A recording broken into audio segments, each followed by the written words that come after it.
Solomonster here with a Sound Off Extra update for July 29th, 2018.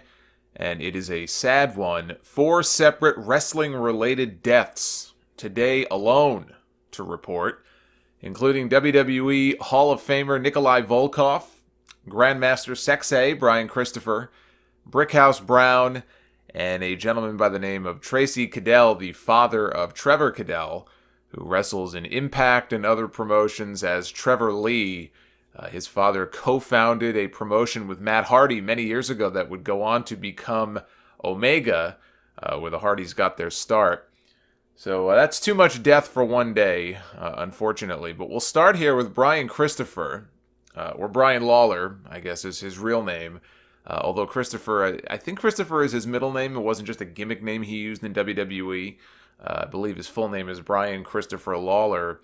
He is the son, as I'm sure you all know, of WWE Hall of Famer Jerry the King Lawler.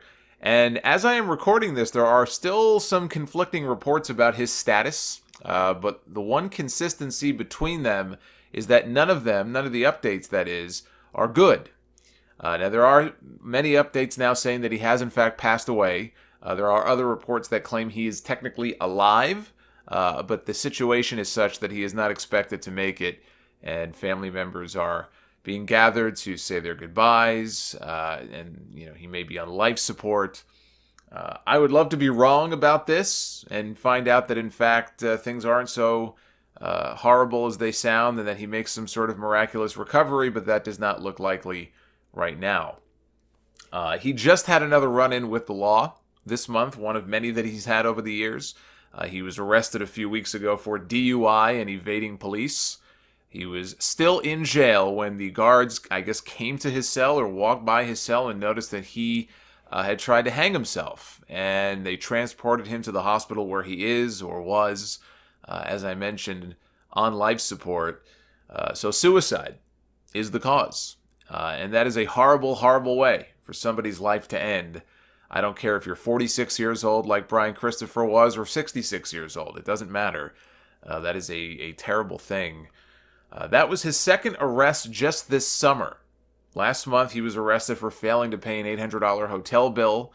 And then in February, he got the hell beaten out of him by Chase Stevens. There was another hotel room incident, and he was beaten very badly to the point that he needed surgery.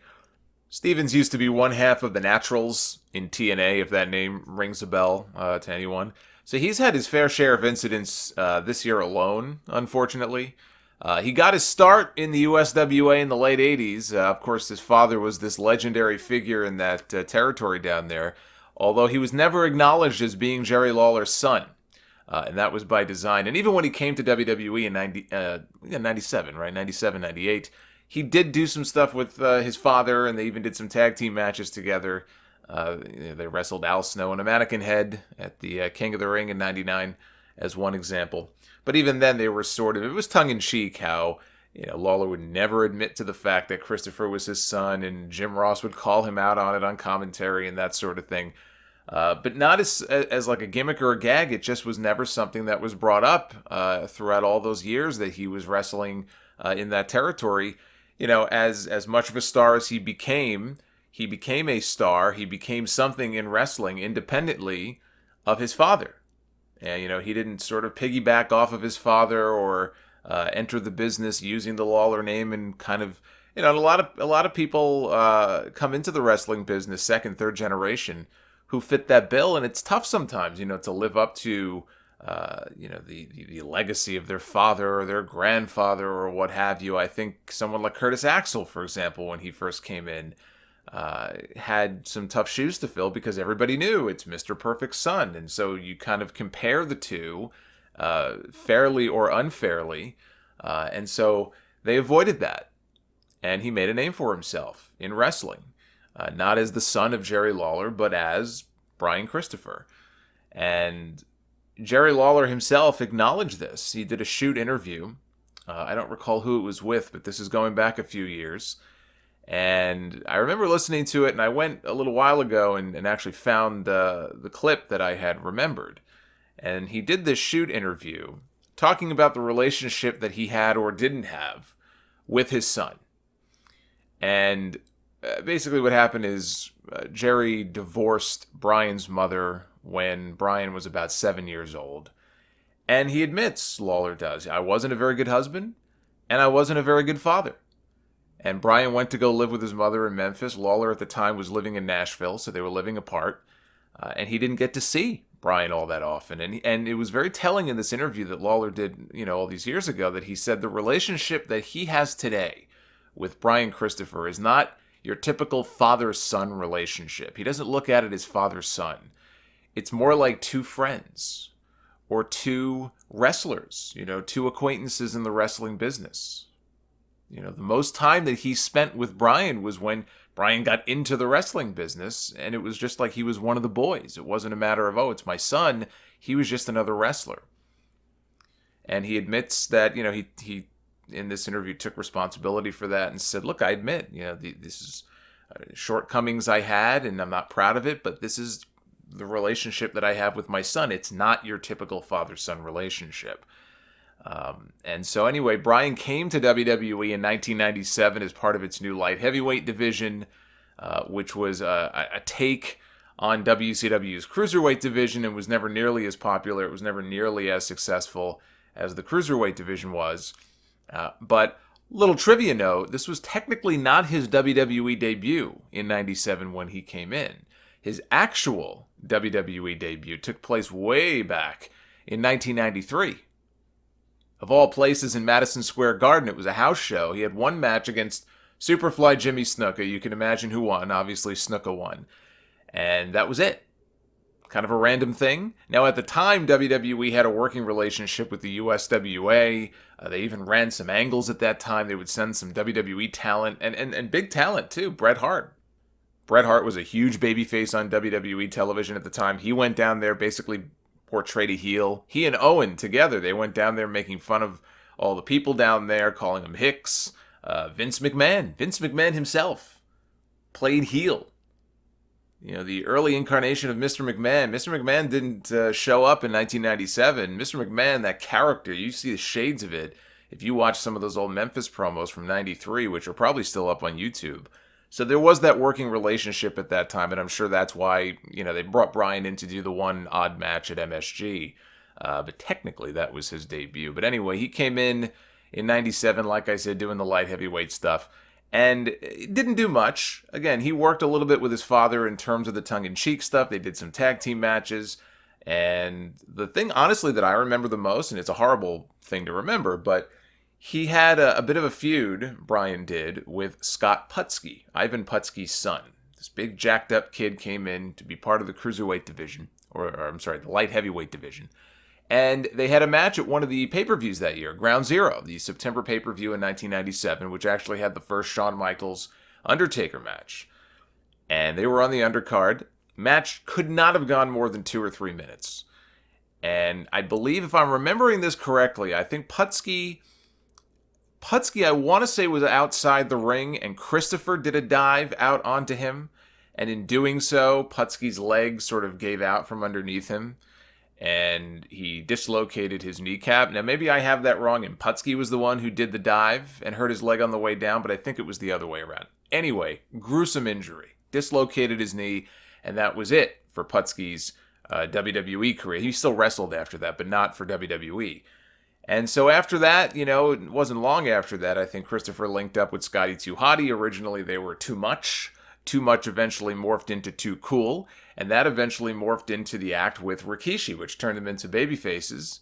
And in fact, it was one of the most popular acts, babyface or otherwise, in WWE for the entire year 2000. And there was a lot of good stuff in that company in the year 2000.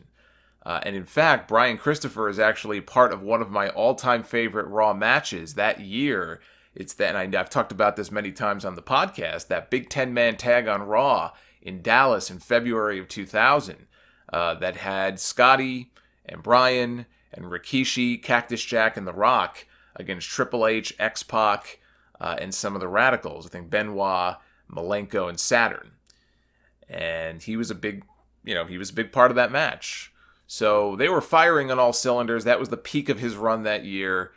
He got popped for drugs, and he was fired the following year. He came back to the company very briefly in 2004, barely wrestled. I think he was barely there a month and then got fired. And did not show up again on WWE television until the angle they did heading into WrestleMania 27 with Jerry Lawler and Michael Cole to build up the match at WrestleMania, Jerry Lawler's first ever WrestleMania match, which turned out to be a huge dud, to say the least. Although, there was some stuff in the build-up that was interesting and exciting, and it was one of the more, I think, anticipated matches for a lot of people heading into WrestleMania that year. Unfortunately, it did not deliver. But one of the things they did to build heat between Cole and King was bring in the King's son. And so Michael Cole brought out Brian Christopher, and he did this promo, which really, in many ways, if you, again, read up on the relationship and know anything about the relationship between the two of them, was almost something of a work shoot. Because Brian went off on him as being basically a horrible father. I grew up with no father. And, want to talk about why, you never acknowledged me as your son. And he said, in fact, I never use your name because I'm ashamed of you. And it was just, said some horrible things to him. And it's kind of a shame that the last interaction they had together on television, at least in WWE anyway, had to be that. You know what I mean? Like, of course, in hindsight now, you look back on that, it's like, oh man, those are some stinging words there in retrospect. But that was really, I think, the last time that he did like an angle like that. Now, he did come back, I think it was a few years after that, 2014 or 2015, back when they were still doing those old school Raw shows. They did bring back Too Cool and Rikishi. They wrestled the match against 3MB, and I believe that was his final appearance in WWE. Again, he's had some legal issues over the years. He's been in and out of jail. And it appears as though this time, while in jail, he took his own life. And, say what you want to about wasted potential and this guy being a screw-up, which in a lot of ways he was, right? I mean, let's be honest here. You hear stories about him getting into all these legal issues and drinking or getting caught with drugs or whatever. He could have been a bigger star than he was. I don't know what his ceiling would have been. I'm not saying he would have been tippy-top at the card, in like a major promotion or anything like that. But, his career went off the rails because he had his demons. He had his issues. Clearly he had substance abuse issues. And it's just a very sad story. And I feel bad for Jerry Lawler. I mean, look, maybe he wasn't the closest with his son, but he was still his son. He was his flesh and blood. He was his family. And as a parent, you should never have to bury your son. And so I feel badly for him. He hasn't made any public comment yet. I mean, this is all still very fluid. It's still very ongoing. I don't think he's too concerned about, posting anything on social media right now. I actually had the opportunity to meet him for the one and only time last year. Just last year, WrestleMania was in Orlando. I was there with, a bunch of buddies. Noah Mark, who many of you know, he's a friend of the podcast. He was with us. And we were actually at Kevin Nash's Shenanigans party that he does every single year, which is basically this big party at some bar or club. A bunch of wrestlers come out and hang out, and people just drink and eat and have a good time. And so we were outside on the patio area, and all of a sudden in comes Brian Christopher. And I don't remember exactly why we even did this, if it was a bet that someone put someone up to or whatever, but I have the video, and I'll play it for you now. I know some of you have already seen this, but it's video of Brian Christopher chopping the shit out of Noah in Orlando over WrestleMania weekend. He just gave him one big knife-edge chop. I mean, I was filming the whole thing. I could feel it. He chopped the hell out of this guy. And in our interaction with him, even when the camera went off and we were talking to him briefly a little bit more, in our brief interaction with the guy, he was nice as could be. He was there to have a good time. He had no problem doing the video. And it was great. And anyway, here's the clip from WrestleMania weekend last year in Orlando. Noah Mark is about to be chopped by Grandmaster Sexton. You can't post this though. You cannot post this. You got the video going? We got it going. What the fuck is this? Noah. Noah wanted me to give him a reverse knife edge. Hold that shirt. Oh! God bless you, sir. Thank you. Thank you. Oh my God. Like like I said, with us, he was nice as could be. Our interaction with him was pleasant enough. It's a very unfortunate thing. 46 is far too young, and again, the manner in which it appears he has died, as far as taking his own life. I mean, we hear about this way too much. Suicide deaths in wrestling. I don't know if it's disproportionately more than other sports or not, and frankly, it doesn't matter. One is too many, and there's been way more than that, and it's just a real shame. And I really feel bad for King, because you got to wonder on some level if maybe he feels or wishes that he could have had more of a relationship with his son over the years. It's hard to get in his head and know for sure, but just judging from some of the comments he's made in the past, I kind of wonder if maybe he's feeling a little bit of that today. Nikolai Volkoff was the other big name, unfortunately, who passed away today in the wrestling business. WWE posted I think they broke the news, actually. They posted this on their website earlier. WWE is saddened to learn that Josip Nikolai Peruzovic, hope I'm pronouncing that right, known to WWE fans as Nikolai Volkoff, has passed away at age 70, best known for his dastardly tag team championship winning union with the Iron Sheik. Volkoff's in-ring career spanned the better part of 40 years, which featured battles against the likes of Sergeant Slaughter, Hulk Hogan, and Bruno Sammartino. As one of the greatest villains sports entertainment has ever seen, Volkoff's infamous rendition of the Soviet national anthem before his matches made him an instant icon in the eyes of the WWE universe. I can't stand these buzzwords, man. Oh, my God. These serious announcements, and they put these fucking buzzwords in there. All right. Anyway, I'm going to stop the announcement. It's nauseating sometimes. Anyway, he was a big deal. Nikolai Volkoff was a big name in the wrestling business. They mentioned him singing the Soviet national anthem. That is one of those heel things I remember vividly from my childhood, right? I remember Jake carrying the snake to the ring, and I remember the $1 Million Man kicking the basketball out from underneath the kid. And just as much as I remember all of that, Nikolai singing the Soviet national anthem, and then ultimately, not always, but a good deal of the time, he would be interrupted by the baby faces, right? That was just classic WWF 101 from back then. He did win the tag team titles with the Iron Sheik, the very first WrestleMania, in fact, I believe it was. Later on, he formed the Bolsheviks with Boris Zukov, and they did not have very many memorable matches together. I mean, really, Volkoff and Sheik is the union, I think, in WWF that is most remembered. The Bolsheviks had a run of about 2 or 3 years, but like I said, certainly no tag team title wins and nothing of any great significance during that period. He did come back to the company, and he actually was there in 1994, and it just seems like an odd fit that he would be in the company that many years later, but they brought him back to basically be Ted DiBiase's slave in the $1 Million Corporation after Volkoff, as part of the storyline, he had fallen on tough times.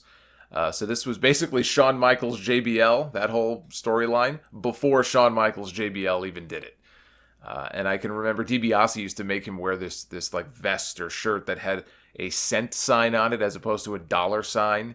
And he would call him Nickel and Dime Volkoff, and just completely degrading. But it was to build sympathy, right? It was to build sympathy for Volkoff, and it was to make DiBiase into that much more of a hated heel at the time.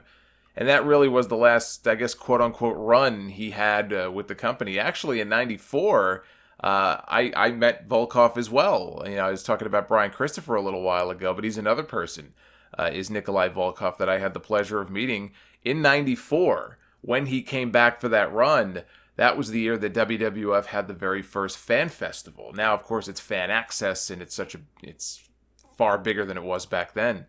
But the very first one they did was WrestleMania 10 weekend. And I went to one of those days, and I put the picture up a little while ago on Twitter of me. I met Volkoff, and I know I still have his autograph laying around here somewhere. And he was this very imposing... Now, again, I'm a lot smaller at the time, and I'm looking up at this guy. But Volkoff was a big dude. He was a big guy. So it was, one of those things that you just sort of look back on like, yeah, I'm kind of glad I had the chance to meet that guy. It was the same day I met Lou Albano and Fred Blassie, all of these just like talk about blasts from the past. And they were all part of those panels and those signings at the very first Fan Fest. So very happy I had a chance to meet him. Now, he was still active on the independent scene even at his age. So like well into his 60s. And of course, he just passed away. He was 70, but he was still wrestling. And about 5 years ago, he wrestled Bobby Fulton in an infamous match with no wrestling ring. They had a match with no ring because the independent promotion they were wrestling for, I don't know exactly what the hell happened here, but the day of, they were not able to secure a wrestling ring for the wrestling show that they were promoting. And so instead of canceling, Nikolai and Bobby Fulton, they rallied the troops. They rallied everybody together and they said, look, the show must go on. And those two had a match on mats, very thin mats in a gymnasium. Now, if you watch it, and you still can, it's up on YouTube. If you go back and watch this thing, it looks like the saddest thing you'll ever see. Until you hear the backstory to it that I just mentioned. And then, to me, you can't help but have respect for what those two guys did that day. So yeah, you watch the match and it's very slow and plodding and it looks, I don't know how many people were there, probably not very many, and it's kind of depressing to watch. But hey, kudos to the two of them for going out there and giving people a show. So very sad to hear of his passing. Brickhouse Brown was another person who passed away this morning, age 57. For real this time, because it was reported about a week and a half ago that he had died. In fact, he did not. This is a crazy story. So Brickhouse Brown was diagnosed a while back with prostate cancer. Did not get it treated early enough, and unfortunately it metastasized and it spread, turned into stage 4, and he ended up in hospice care. In hospice care, I don't know if, I think he flatlined, something happened about 9 or 10 days ago. And the nurse at the hospice pronounced him dead. They thought he was dead. Now, his mother was there. His mother was with him, and she fell asleep next to him, next to the body. And a little while later, she wakes up and she hears him talking. And she apparently thought maybe she was dreaming, but then she realized, no, I'm not dreaming. He's talking to me. And she freaked out. Like, the coroner was literally on their way to the hospice center when word came in that he was actually still alive. And this was only about 10 days ago. But this time, unfortunately, it is real. A friend of his posted on Facebook this morning saying, I received a call from Miss Vicky this morning. No false finishes, no more swerves, no more kickouts. After a hard fight, he has left us. Not a name that I'm overly familiar with. I've heard the name Brickhouse Brown before, but I can't say that I'm really all that familiar with his work. I know that he wrestled all throughout the 80s and 90s and even on the independents, kind of like Nikolai, into the 2000s before he got sick. But he was in World Class, AWA, USWA, so he hit a lot of those major territories back in the day. And the final name here, before we wrap up this very depressing report here today, is Tracy Cadell. Also passed away. I'm not sure of the circumstances around his death, if he had been sick or exactly what happened here. But as I said earlier, he was the father of Trevor Lee. Trevor Lee grew up in Cameron, North Carolina. His family did. They lived right next door to Matt and Jeff Hardy. And his father helped start. He worked with Matt. Matt was obviously very young at the time, but he worked with Matt. They started the Omega wrestling promotion that the Hardys are known for and where they cut their teeth growing up. And he also apparently did some behind-the-scenes work for CWF Mid-Atlantic. And I believe he was in his 50s. Again, I don't have his exact age or the exact cause of death. This is all very new, very fresh. I'm sure more information on all of these deaths will come in the hours and days to come, but there were just so many, and I didn't do a podcast today. I did one a few days ago, and there'll be more clips from that show going up on the channel here. But I said I have to do some kind of update here, at least talk about Nikolai and Brian Christopher, because that's a big deal. And in the case of Christopher, a very untimely death, an unfortunate death. And in fact, as I'm sitting here right now, we now have confirmation that Brian Christopher has in fact passed away. I guess they took him off life support within the last 90 minutes or so. And his brother Kevin Lawler, just posted an update on Facebook saying lots of different stories about my brother today. But as of 30 minutes ago, he has officially passed. I love you and will miss you, my brother. A very sad day today. Words cannot describe. So there it is. That is the latest. I will be back with a brand new full podcast. You can listen to the Sound Off, not on this channel. The full episodes are on iTunes and Stitcher and Spotify and other platforms. There'll be a brand new episode, 558, next Sunday. The most recent show went up on Thursday, and again, there'll be some more clips going up on the channel here in the next few days. So until next time, be well, stay safe, have yourselves a great week, and I will see you back here real soon for more Sound Off content. Until then, take care, guys.